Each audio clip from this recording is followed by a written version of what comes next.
Din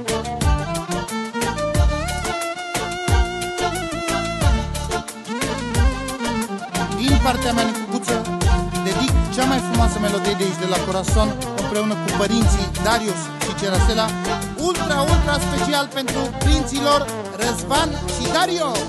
La mulți ani, Răzvane! Pesar când mă uit la tine, că se melei cu mine, te iubește mult tăticul tău.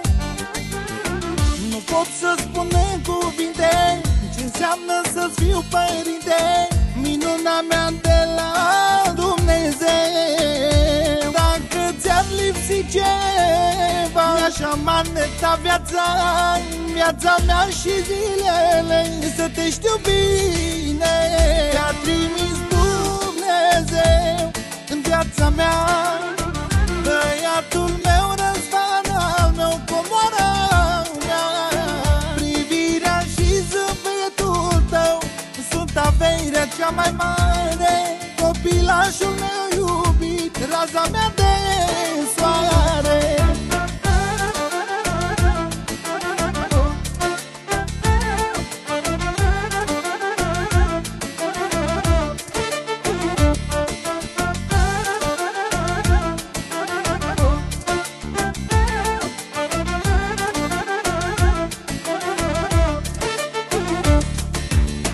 Ce să mai doresc pe lume când am în casă la mine dorința fiecărui părinte?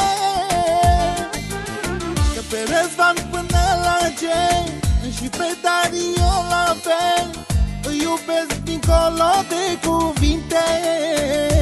Dacă ți-ar lipsi ceva, mi-aș amaneta viața mea și zilele, să te știu bine.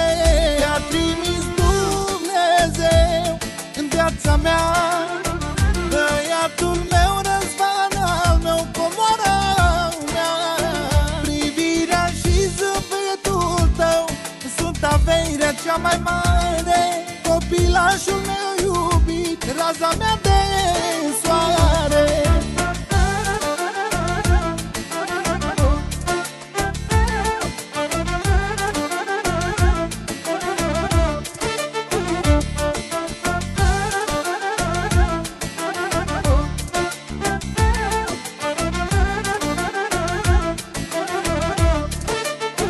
Te-a trimis Dumnezeu în viața mea, băiatul meu Răzvan, al meu comoara mea.